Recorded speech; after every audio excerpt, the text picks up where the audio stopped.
Welcome to Prachi academy YouTube channel. आशा करते हैं कि आप लोगों की पढ़ाई लिखाई अच्छी चल रही है, साथ ही साथ आप झारखंड एसएससी सीजीएल की तैयारी जोर शोर से कर रहे हैं। आप लोगों का कमेंट था कि एमसीक्यू क्वेश्चन लेकर के आइए, तो चलिए फिर एमसीक्यू का सीरीज देखते हैं। जो पिछले क्लास में देखे थे उसी को हम लोग कंटिन्यू कर रहे हैं।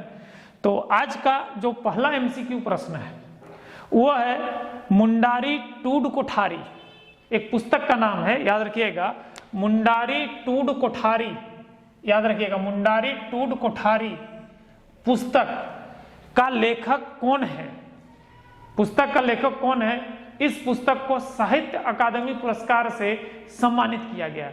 मुंडारी टूड कोठारी को साहित्य अकादमी पुरस्कार से सम्मानित किया गया है। और इस पुस्तक का लेखक कौन है? तो इस पुस्तक का लेखक है मेरे भाई मनमसी मुंडू। याद रखिएगा, मनमसी मुंडू। ये क्वेश्चन बड़ा ही जबरदस्त क्वेश्चन है, अक्सर एग्जाम में देता है। मुंडारी टूड कोठारी एक पुस्तक का लेखक कौन है जिसको साहित्य अकादमी पुरस्कार से सम्मानित किया गया? इस पुस्तक को साहित्य अकादमी पुरस्कार मिला है और इसका लेखक है मनमसी मुंडू। इसके बाद ध्यान दीजिएगा, झारखंड में पाई जाने वाली कौन सी मिट्टी, झारखंड में पाई जाने वाली कौन सी मिट्टी कृषि योग्य नहीं है? झारखंड में पाई जाने वाली कौन सी मिट्टी कृषि के लिए अच्छी नहीं होती है? तो झारखंड में जो मिट्टी पाई जाती है इसमें सबसे खराब क्वालिटी का मिट्टी है लेटराइट मिट्टी। कौन सा मिट्टी है मेरे भाई? लेटराइट मिट्टी, जो कृषि के लिए योग्य नहीं है। लेटराइट मिट्टी कृषि के लिए योग्य नहीं होता और ये मिट्टी झारखंड में पाई जाती है। थोड़ा सा ज्यादा ही मात्रा में लेटराइट मिट्टी पाई जाती है झारखंड में, याद रखिएगा, ठीक है। उसके बाद है गौतम बुद्ध अभयारण्य किस जिला में स्थित है? तो गौतम बुद्ध अभयारण्य जो है हमारा कोडरमा जिला में स्थित है। गौतम बुद्ध अभयारण्य किस जिला में स्थित है? कौन सा जिला में?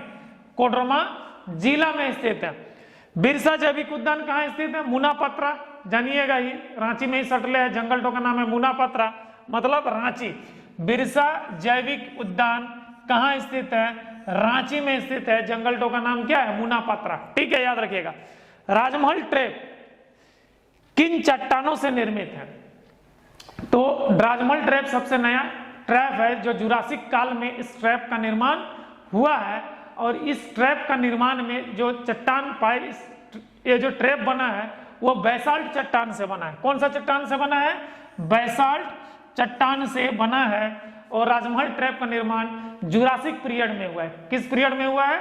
जुरासिक पीरियड में। और इस ट्रैप का निर्माण किस चट्टान से हुआ है? बैसाल्ट चट्टान से हुआ है। अब ध्यान दीजिएगा, छोटा नागपुर काश्तकारी अधिनियम, छोटा नागपुर काश्तकारी अधिनियम कब पारित हुआ? तो छोटा नागपुर काश्तकारी अधिनियम मतलब सीएनटी कब पारित हुआ? अक्सर पूछता है ये क्वेश्चन, सीएनटी कब पारित हुआ? तो 11 नवंबर 1908 एडी को, 11 नवंबर 1908 एडी को सीएनटी पारित हुआ।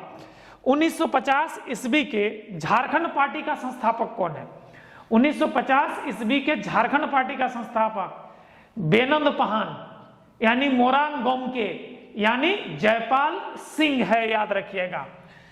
1950 एडी के झारखंड पार्टी का संस्थापक कौन थे? तो हम बता चुके हैं, मोरान गोमके इनका निकनेम है और इनका मूल नाम बेनंद पहान है और ये जयपाल सिंह के नाम से जाने जाते थे। तो झारखंड पार्टी का संस्थापक कौन है? जयपाल सिंह है। इसके बाद मेरे भाई, किसके समय में इचाक रामगढ़ की राजधानी बनी? इचाक को रामगढ़ का राजधानी किसके काल में बनाया गया था? किसके राजकाल में बनाया गया था? तो याद रखिएगा, रामगढ़ के महाराजा तेज सिंह। याद रखिएगा, किसके काल में इचाक को रामगढ़ का राजधानी बनाया गया? तो हमारा किसके काल में? तेज सिंह के काल में इचाक को रामगढ़ का राजधानी बनाया गया। इसके बाद 1968 ईस्वी में, ध्यान दीजिएगा, 1968 ईस्वी में अखिल भारतीय आदिवासी विकास परिषद, 1968 ईस्वी में अखिल भारतीय आदिवासी विकास परिषद की स्थापना किसने की? तो 1968 ईस्वी का अखिल भारतीय आदिवासी विकास परिषद का स्थापना कार्तिक उरांव ने किया था। किसने किया था? कार्तिक उरांव ने किया था। इसके बाद मेरे भाई एक क्वेश्चन है और 1916 से 1920 एडी के बीच में, 1916 से 1920 एडी के बीच में बंगाल निष्कासन किया गया था। किसको? मौलाना अबुल कलाम आजाद को। किसके द्वारा? अंग्रेजों के द्वारा, और इनको नजरबंद किया गया था। तो बंगाल निष्कासन के बाद मौलाना अबुल कलाम आजाद नजरबंद के रूप में कहाँ रहे थे? तो कहाँ रहे थे? रांची में रहे थे। और इसके बारे में आपको बता भी चुके हैं, रांची का अपर बाजार मस्जिद में ये नमाज अदा करने जाते थे। आज के उसी के बगल में मौलाना अबुल कलाम आजाद कॉलेज भी है हमारा भाई, ठीक है, एकदम मस्जिद तो के बगल में है, ठीक है। तो याद रखिएगा, अपर बाजार का जो मस्जिद है उसी में नमाज अदा करने के लिए जाते थे। कौन? मौलाना अबुल कलाम आजाद। उस समय अंग्रेज ने मौलाना अबुल कलाम आजाद को बंगाल निष्कासन का सजा दिया था। तो नजरबंद के रूप में अंग्रेज जो है इनको रांची में रखे थे, वहीं पर जहां पर अभी कॉलेज है उसी जगह पर रखे थे, और उसी के बगल का मस्जिद में ये नमाज अदा करने के लिए जाते थे। इसीलिए आपको अपर बाजार का मस्जिद पढ़ाए थे, क्योंकि बहुत ही वो हमारे ऐतिहासिक दृष्टिकोण से मायने रखता है, क्योंकि मौलाना अबुल कलाम आजाद कोई मामूली हस्ती नहीं थे। याद रखिएगा। जनसंख्या के दृष्टि से झारखंड में कौन सी जनजाति सबसे अधिक है? आपको पढ़ा चुके हैं। झारखंड में सबसे अधिक कौन सी जनजाति है? संथाल। और सबसे प्राचीन जनजाति विश्व का जारवा जनजाति। याद रखिएगा, सबसे प्राचीन जारवा कहाँ पाया जाता है? अंडमान निकोबार द्वीप समूह में पाया जाता है जारवा जनजाति, ठीक है, सबसे प्राचीन है, याद रखिएगा। और झारखंड का सबसे अधिक जनसंख्या में पाए जाने वाला जनजाति कौन सा है? संथाल है। सबसे अधिक जनसंख्या झारखंड में कौन सा जनजाति का है? हमारा संथाल का है। आप ध्यान दीजिएगा, जादूपेटिया, जादूपेटिया झारखंड के किस जनजाति का चित्रकला शैली है? तो झारखंड के किस जनजाति का चित्रकला शैली है? तो बिहार और झारखंड का बॉर्डर क्षेत्र जो पड़ता है आपका संथाल परगना क्षेत्र, राजमहल क्षेत्र कहते हैं। तो राजमहल क्षेत्र में ज्यादातर जो जनजाति पाई जाती है वो संथाल जनजाति पाई जाती है, और उन्हीं की चित्रकला है जादूपेटिया। ये जो जादूपेटिया चित्रकला होता है मेरे भाई, समझ लीजिए, एक्चुअली में उन लोग का इतिहास, रहन सहन, धार्मिक, सांस्कृतिक, इसको दर्शाता ही है चित्रकला। मैंने कि क्या? इतिहास, धार्मिक, रहन सहन और सांस्कृतिक कला को दर्शाता है ये चित्रकला, उसका भाव को दर्शाता है ये चित्रकला जादूपेटिया। तो जादूपेटिया चित्रकला किसका है? संथाल जनजाति का है। तो जादूपेटिया किसका चित्रकला है? संथाल जनजाति का। किस एरिया का? तो बिहार और झारखंड का बॉर्डर क्षेत्र जो राजमहल क्षेत्र में जो संथाली पाए जाते हैं उनका ये जादूपेटिया हमारा चित्रकला है, ठीक है, याद रखिएगा। बड़ी पूछता है जादूपेटिया किस जनजाति का? तो संथाल जनजाति का है। बौद्धकालीन भद्रकाली मंदिर कहाँ स्थित है? इटखोरी ब्लॉक, याद रखिएगा, इटखोरी, ठीक है। ये गौतम बुद्ध से भी इटखोई से इटखोरी बना है। इसके बारे में बहुत डिटेल से आपको माँ काली भद्रकाली मंदिर के बारे में जो बताएं, तो इटखोरी का बहुत डिटेल जानकारी आपको हम दे चुके हैं, पिछला क्लास का डिटेल वीडियो में जाकर के देख सकते हैं। तो ये जो बौद्धकालीन ये जो जगह है इटखोरी, बौद्ध, जैन और हिंदू सनातन धर्म का बेजोड़ संगम स्थल है ये इटखोरी। और ये कहाँ पर स्थित है? चतरा में स्थित है ये भद्रकाली मंदिर। कहाँ पर स्थित है? चतरा में स्थित है। मुगल सूबेदार मान सिंह ने झारखंड के किस क्षेत्र को राजधानी बनाया? मुगल सूबेदार मान सिंह, जो जोधा का भाई था मान सिंह, झारखंड के किस क्षेत्र को अपना राजधानी बनाया?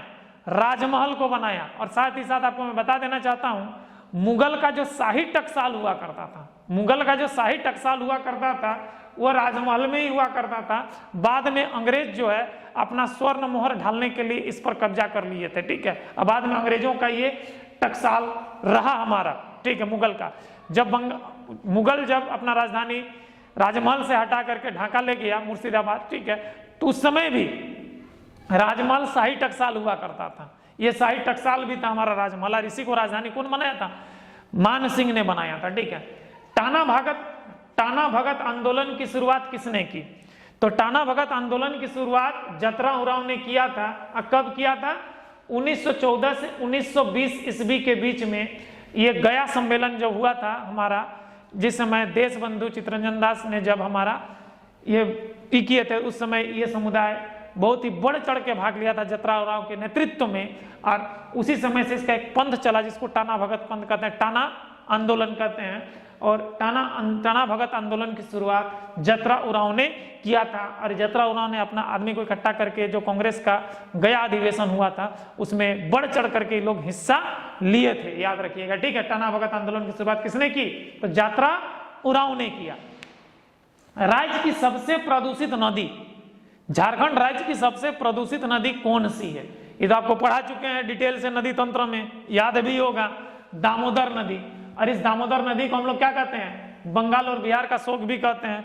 और दामोदर वैली कारपोरेशन डीवीसी, याद है ना? तो डीवीसी दाल भात चोखा नहीं, दामोदर वैली कारपोरेशन ये बहुउद्देशीय परियोजना है जिसमें 8 बांध और 1 बैराज बनाया गया है। बहुत ही बड़ा परियोजना है हमारा।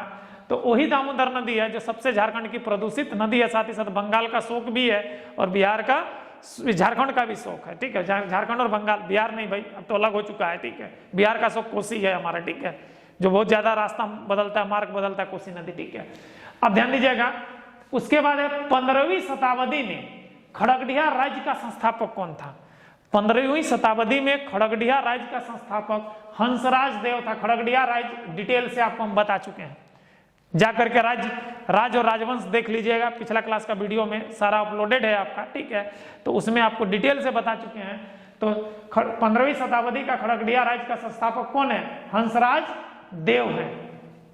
1917 एडी में रांची में अंजुमन इस्लामिया, बड़ा ही मस्त क्वेश्चन है, 1917 एडी में रांची में अंजुमन इस्लामिया की नींव किसने डाली? तो 1916 से 1920, ध्यान दीजिएगा यहाँ पर, 1916 से 1920 को मौलाना अबुल कलाम आजाद को रांची में नजरबंद किया था अंग्रेज, 16 से 20 के बीच।